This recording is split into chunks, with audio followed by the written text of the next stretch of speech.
The great chamber fell silent as the hologram appeared above the council floor. What floated in the air made every ambassador lean back in their seats. It was a structure so massive it could swallow stars, its surface covered in patterns that hurt to look at for too long.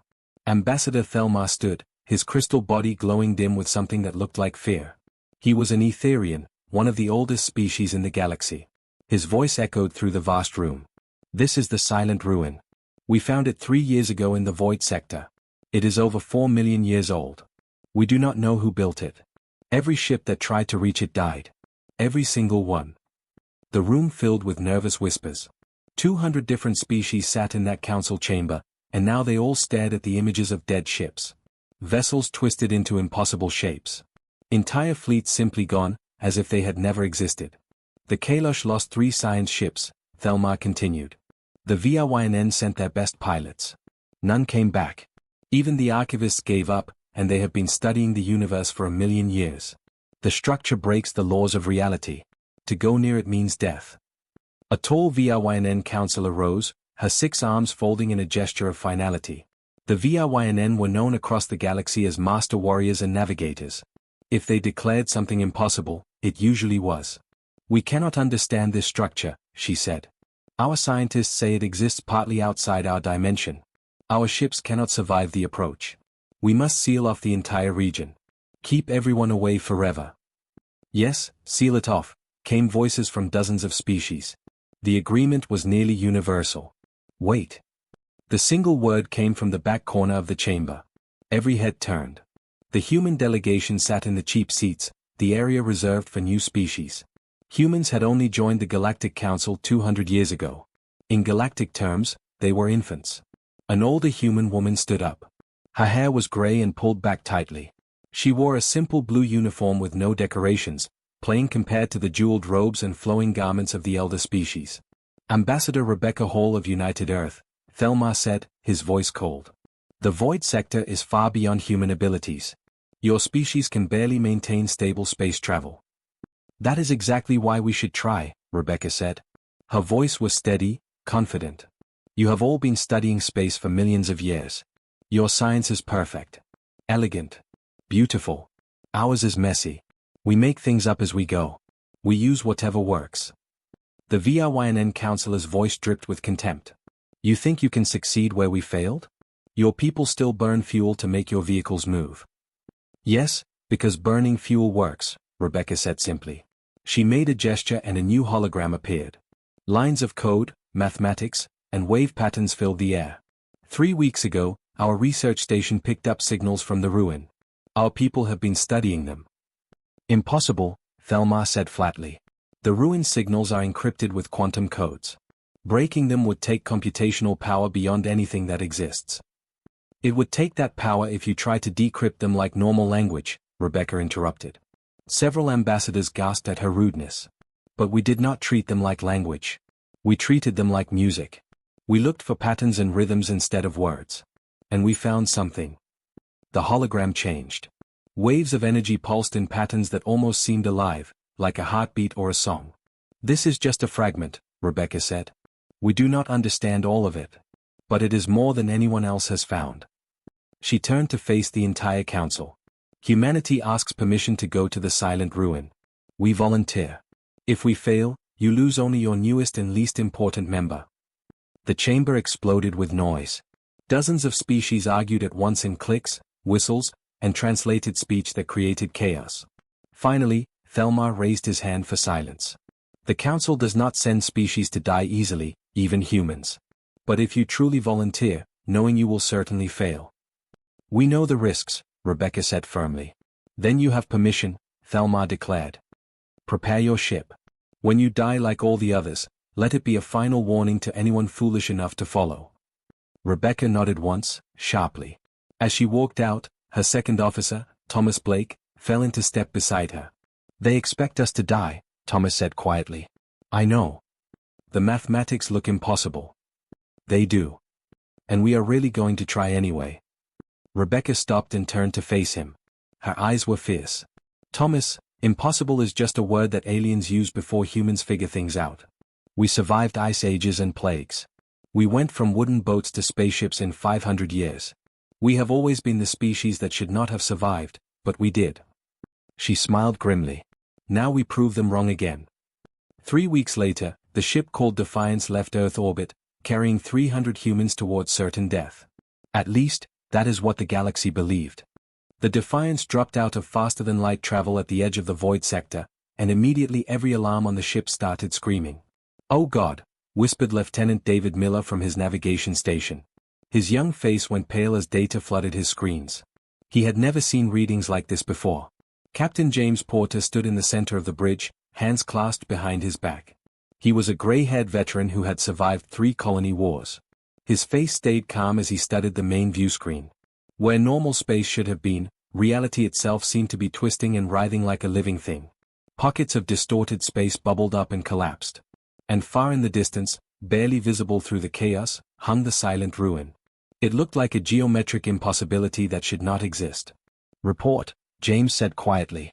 Emily Grant looked up from the engineering station, her fingers flying across holographic controls. Her dark hair was already escaping from its tie, and she had grease stains on her hands from working in the engine room earlier. Spatial stability at 43% and dropping. Time moves at different speeds in 17 different locations. Gravity strong enough to rip us apart if we hit it wrong. She paused.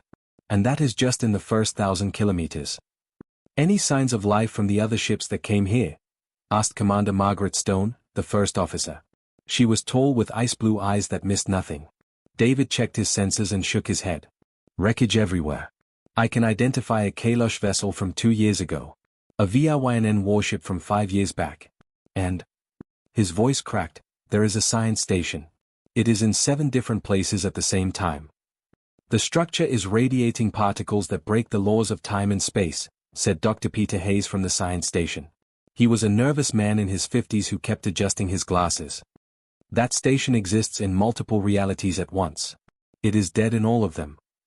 Can we fly through this?" James asked. "No," Peter said flatly. "The patterns are random. There is no way to predict where the next deadly zone will appear.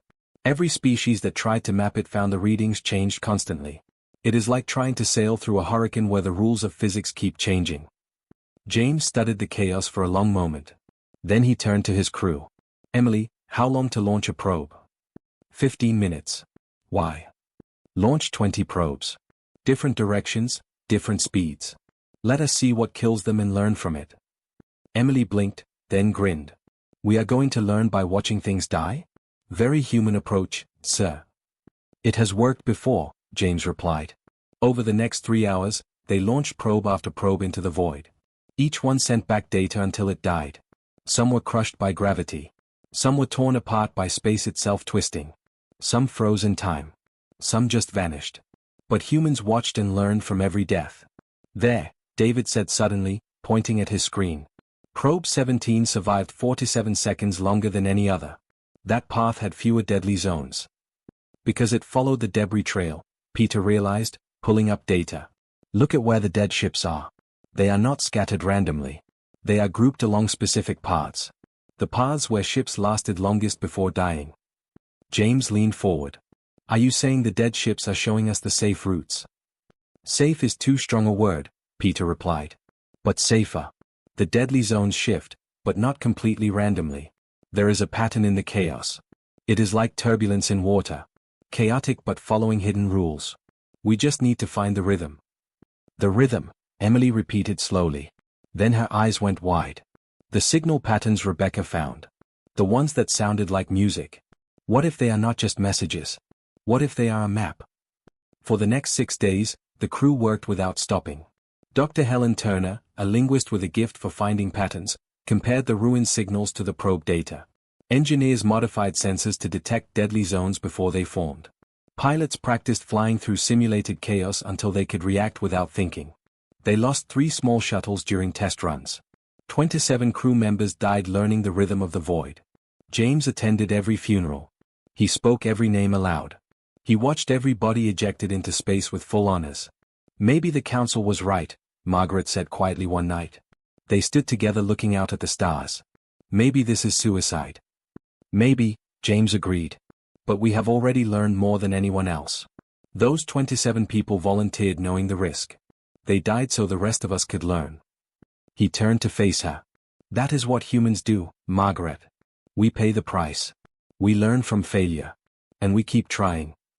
And if we all die, then we die having tried. That is more than any other species can say. On the 8th day, Emily burst onto the bridge.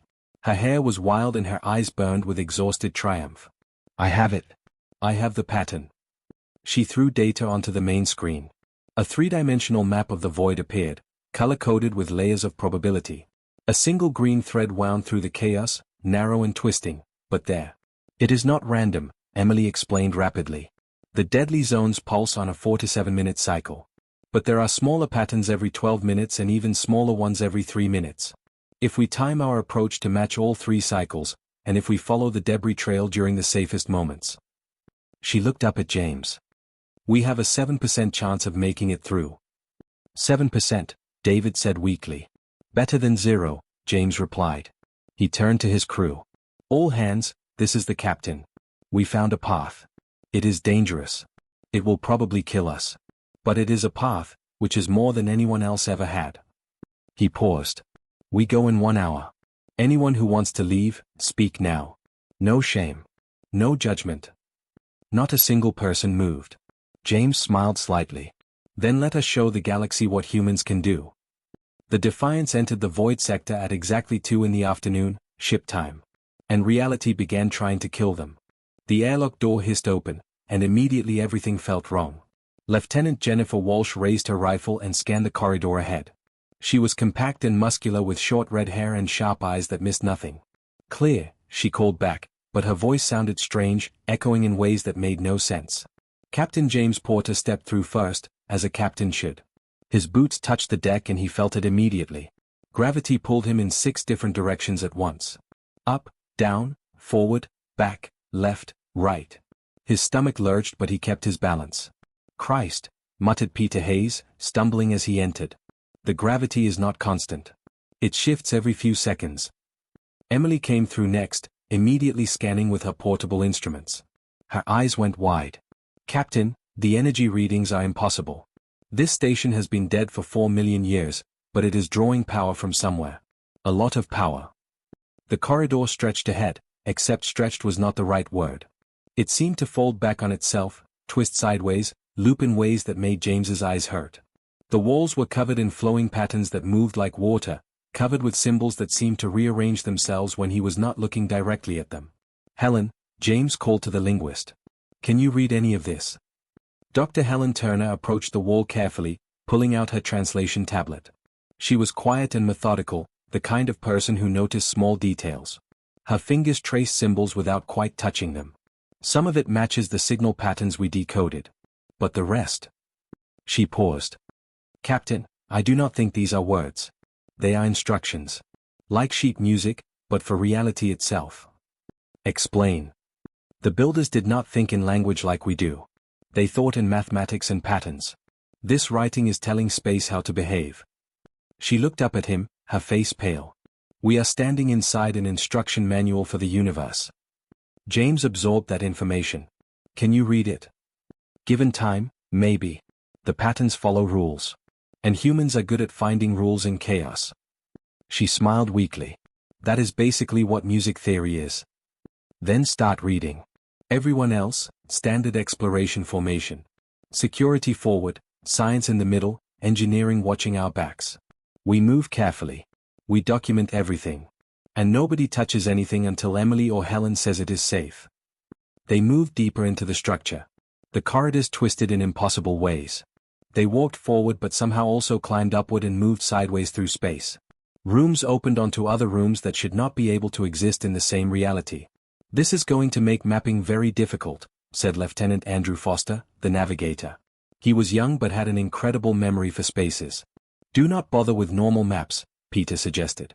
Think of it like probability spaces. Multiple locations existing at the same time. We are not moving through space normally. We are moving through possibility. That does not make it less terrifying, Andrew muttered. They discovered the first chamber 20 minutes into their exploration. It was enormous, a spherical room easily a kilometer across. Its walls were lined with machinery that moved and reconfigured itself, existing in states that hurt to watch. It is alive, Emily whispered. Not biological. But aware. Responsive. As if answering her, lights flickered across the machinery. Patterns pulsed, racing across surfaces in cascading waves. Helen gasped. It is responding to us. To our presence. She began recording frantically. Captain, I think the station knows we are here. And I think it is curious. Curious is better than hostile, Jennifer said, but she kept her rifle ready. They spent hours in that first chamber, carefully documenting everything. Emily's teams analyzed the machinery, discovering technology that made human computers look like stone tools. Peter's physicists measured energy flows that violated the laws of thermodynamics. Helen's linguists recorded symbol patterns, finding more fragments of the builder's language. But it was Dr. Robert Mills, a young archaeologist, who made the breakthrough. It is a factory, he announced, studying the flow patterns. Look at the design. Material comes in here, energy processes it there, reality bends in the center, and products come out along the edges. This entire chamber is designed to manufacture something. What? James asked. I do not know. But whatever it is, it requires bending reality to create it. They moved deeper into the station. Found more chambers. More impossible machinery. The structure seemed endless, or perhaps it was only a few rooms existing in infinite different ways. In one chamber, they found frozen time. A Kalosh scientist hung suspended mid-step, trapped in a temporal field. Perfectly preserved. Perfectly dead. In another, they found a VRYNN ship embedded in the wall. Not crashed, but existing partially inside solid matter, as if space had forgotten where the ship ended and the station began. This place kills anyone who does not understand the rules, Peter said quietly. It is not evil. It is just indifferent. Like a machine. If you do not know how to operate it safely, it destroys you. But we are still alive, Emily pointed out. Why? Helen looked up from her translation work. Because we are adapting. Other species try to understand everything completely before acting. They needed perfect information. Humans? She smiled slightly. We guess. We try things and learn from what happens. The station does not kill adaptation. It kills rigidity. Over 6 weeks, the human team mapped what they could. They lost 12 people to accidents. Walking into temporal fields. Getting caught in probability collapses. Simply vanishing into dimensional rifts. But the survivors learned. They developed instincts for which corridors were safe, which machinery was dormant, which symbols meant danger. And slowly, Helen translated more of the builder's language. Each breakthrough led to more questions, but also more understanding. On day 43, she burst into the command post James had established in a stable chamber. Captain, I know what this place is. I know what it does. Her eyes were wild with exhaustion and excitement. It is a forge. It creates devices called anchor points that stabilize reality. The builders used them to make the universe safe for travel. To prevent regions of space from becoming chaotic and dangerous. James stood immediately. If we could activate it. We could create anchor points for the entire galaxy, Helen finished. Make every dangerous region safe. It would change everything for every species. What do we need to activate it? Helen's expression darkened. That is the problem. The activation sequence is like conducting an orchestra where every instrument exists in a different dimension. I spent 6 weeks just translating the instructions. Actually performing them. She shook her head. Captain, I am not sure it is possible. But it is possible? James pressed. Theoretically. If we could connect our systems with the stations. If we could process the mathematics fast enough. If we could survive the attempt. She met his eyes. It is a very big if. James was quiet for a long moment. Then he smiled. When has that ever stopped humans? The next 18 days were controlled chaos. Supply shuttles made dangerous runs through the void, bringing equipment from the Defiance. Each trip was a gamble. One shuttle vanished into a temporal anomaly, taking 6 engineers and 3 tons of equipment with it. But the rest made it through, following the path humans had learned through trial and death. Emily transformed from chief engineer into the conductor of an impossible orchestra. She supervised teams working in 36 chambers at once, each group trying to connect human technology with alien systems that existed partly outside normal reality. This cable connects to what? She demanded, examining a makeshift connection in one of the factory chambers. We think it is a power conduit, replied Lieutenant Jack Morrison, her second engineer. He was broad-shouldered and practical, the kind of man who could fix anything with enough wire and determination. Or possibly a data stream. Or maybe both. The readings keep changing. So you are saying you do not know? I am saying it lights up when we connect it, and the systems respond. That is good enough for me. Emily laughed despite her exhaustion. That is the most human answer I have ever heard. Mark it as working and move on. Throughout the station, similar scenes played out. Humans doing what they did best, making things work with incomplete information and improvised solutions. Peter Hayes led the physics team in mapping the dimensional patterns. They could not fully understand the mathematics the builders used, so they did the next best thing. They treated it like music. Harmonics, resonance, frequency. If they could not calculate it perfectly, they could at least feel when they got it right. Here, Peter said, adjusting a field generator. The sound it produced, though sound was not quite the right word for something that vibrated in 11 dimensions, shifted from harsh to smooth. That is it. That is the right frequency. How can you tell? Asked Dr. Lisa Chen, his assistant.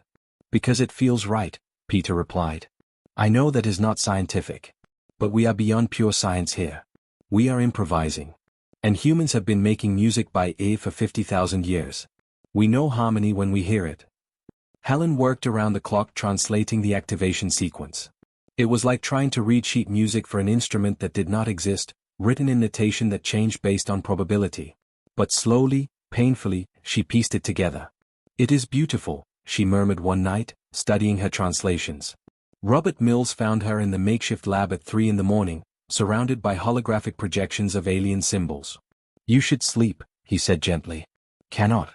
This is. She gestured at the patterns. It is poetry, Robert.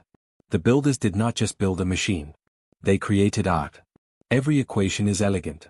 Every instruction is precise but also graceful. She looked up at him, tears in her tired eyes. If we can perform it properly, it is going to be amazing. And if we cannot, then we die listening to the most beautiful disaster in the universe.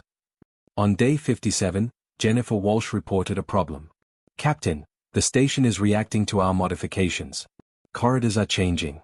Chambers we mapped last week do not exist anymore. Is it hostile? I do not think so. More like curious. It is like the station is trying to figure out what we are doing. Helen overheard and approached the nearest wall. She carefully traced a pattern in the symbols, a simple mathematical sequence translated into the builder's language. The wall pulsed with light. Symbols rearranged themselves. And suddenly, a holographic map appeared in the air, showing the station with specific chambers highlighted. It is responding, Helen breathed. It is showing us where to place the final components. She looked at James in wonder. Captain, I think the station wants us to succeed. It has been alone for 4 million years, and now something is finally using it again. It is helping us. Can we trust it? Can we afford not to? James thought of the people they had lost, the impossible odds they had overcome. Do what it suggests. But carefully. Following the station's guidance, the work accelerated. The forge actively reconfigured itself to help human technology connect. Chambers moved closer together. Power routes simplified themselves. It was strange, working inside a structure that was consciously helping them, but also reassuring. On day 68, Emily called a final meeting of all department heads. We are as ready as we will ever be, she announced. I am giving us maybe a 30% chance of this actually working. What happens if it does not? Asked Andrew Foster. Best case, nothing happens and we go home embarrassed. And worst case? Emily was quiet for a moment. Worst case, we tear a hole in reality that collapses this entire region of space. Including us, the station, and possibly the Defiance. The room went silent. James looked at each person in turn. His command staff. His crew. His people. Exhausted, frightened, but still here. Still willing. I am not ordering anyone to stay, he said quietly. Anyone who wants to return to the ship, go now. No judgment. You have already done more than anyone thought possible. No one moved. Jennifer spoke up. Sir, we did not come billions of kilometers just to turn back at the finish line. We are humans. We finish what we start, even if it kills us. Murmurs of agreement filled the room. James smiled. Then let us do this. Helen, Emily, Peter, Coordinate your teams. We activate in 12 hours. 12 hours later, the activation began. Helen's fingers moved across the interface, part keyboard, part holographic manipulation, part something that could not be properly described. She was inputting commands that told reality how to behave. The forge responded immediately. Energy cascaded through the structure. The walls lit up with flowing patterns. Machinery that had been dormant for 4 million years roared to life. Power levels rising, Emily called out. 80%. 90. 100. 120, we are exceeding safe limits. Dimensional patterns are sinking, Peter reported. We are achieving resonance across 7 dimensions. 9. 11. The structure screamed. Reality itself vibrated with a sound that bypassed ears and resonated in human bones. Cascade failure in Sector 7. Jack Morrison shouted. Rerouting power. The floor bucked. Gravity inverted, then doubled, then ceased for 3 terrifying seconds. Helen continued the sequence, sweat pouring down her face. 70% complete. The pattern was holding but barely. Then a massive energy surge ripped through the station. Lights exploded. Consoles burst into flames. We are losing it. Peter warned. Main power junction is overloading. Emily shouted. Someone needs to physically disconnect it. Chamber 19. I will go, Jennifer said, already running with Morrison beside her. They sprinted through corridors actively reconfiguring. Blasted through walls. Jumped gaps. Reached the junction glowing white-hot and cut cables while energy arced around them. Junction stable. Jennifer gasped into her comm. Emily rerouted power. We are back online. Helen, finish it. Helen's fingers flew through the final sequences. The symbols aligned. The patterns synchronized. And the forge sang. A harmonic resonance that felt like music and mathematics and pure possibility all at once. In the factory chamber, space folded in on itself. Energy flowed. Matter assembled from nothing. And from the impossible geometry emerged something new. A sphere 3 meters across, covered in flowing patterns, broadcasting reality stabilization fields in all directions. An anchor point. It is working, Peter whispered. The object floated free, perfectly stable. As they watched, it began affecting its surroundings. The chaos smoothed. Gravity stabilized. Reality became ordered. We are reading changes in the void, Margaret's voice came from the Defiance. The anomalies are stabilizing for thousands of kilometers. James stared at what humanity had built, then started laughing. Pure relief and joy and exhausted triumph. Around him, his crew began to cheer. They had done it.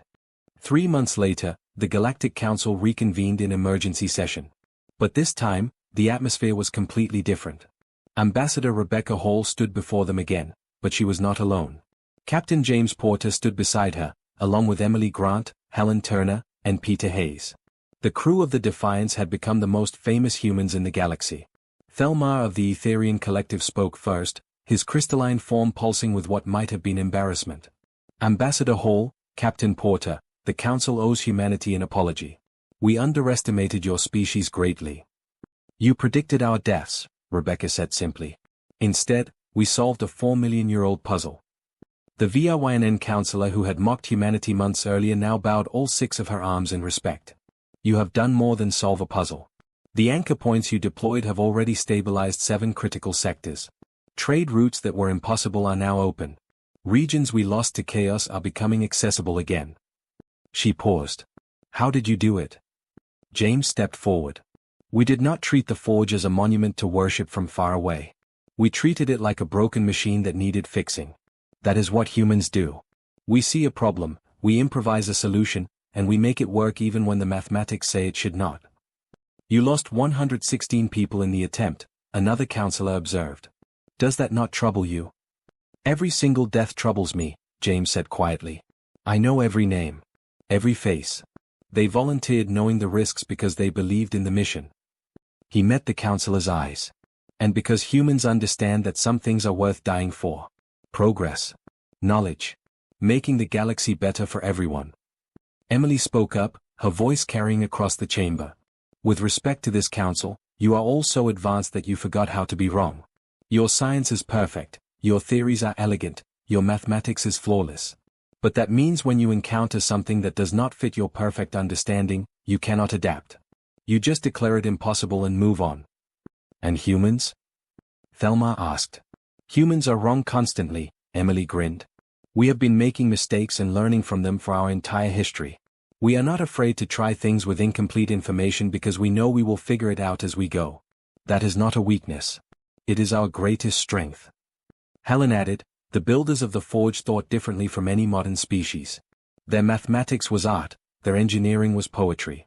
You could not understand it because you tried to analyze it with pure logic. We understood it because we listened to it as music. Different approach, different result. The council chamber erupted in discussion. Dozens of species debating, questioning, analyzing. Finally, Thelma called for order. Humanity has requested partnership in activating the remaining forge stations, he announced. There are 17 more scattered across the galaxy, all abandoned, all deemed impossible to approach. The council must vote on whether to grant this partnership. The vote was unanimous in favor. However, Thelma continued, there are conditions. Humanity will lead the expeditions, as you have proven uniquely capable. But other species will provide support. Ships, resources, scientific expertise. This will be a collaborative effort. Rebecca nodded. We accept. Humanity never wanted to do this alone. We just wanted the chance to try. You will have it, Thelma said. And Ambassador Hall, welcome. Truly welcome. Humanity is no longer the newest, least important species in this council. You are now recognized as equals. The chamber filled with sounds of approval from 200 species. Back at the silent ruin, now officially called Forge Station Alpha, life continued at a frantic pace. The station had become a hub of activity. Dozens of ships from various species orbited nearby, no longer afraid thanks to the anchor points. Scientists, engineers, and diplomats came to study the forge, to learn from the humans who had activated it. Commander Margaret Stone, now promoted to captain of the Defiance, oversaw the steady stream of visitors. A young Kalosh scientist approached her nervously one day. Captain Stone, my name is Kelreth. I studied the data your crew sent. The activation sequence you used should not have worked. You had insufficient computing power, inadequate dimensional mapping, and your interface solutions were held together with literal tape. Margaret smiled. Actual tape in some cases. Your point? How? How did you succeed where we failed? Because we did not need perfect understanding, Margaret explained. We needed good enough understanding and the willingness to try. You know the difference between a Kalosh scientist and a human engineer. What? You will not turn on a machine until you understand every detail of how it works. We turn it on to see what happens, then figure it out from there. She gestured at the forge. That station is still 90% mystery to us. But we understand the 10% that matters. That was enough. Kelreth was quiet for a moment. Would you teach us? This approach? This human way of thinking? That is why we are here, Margaret said warmly. To share what we learned. 3 years later, all 17 forge stations were operational. The galaxy transformed. Dangerous regions became safe. Lost sectors were reclaimed. Trade flourished. Exploration expanded beyond previous limits. And at the center of it all was humanity, the species that was told they could not, and did anyway. On Earth, in a military academy classroom, retired Captain James Porter stood before young recruits, the next generation of space explorers. You are going to hear stories about the forge activation, he told them. They will make it sound glorious. Heroic. Inevitable. But I am going to tell you the truth. He pulled up images of the mission.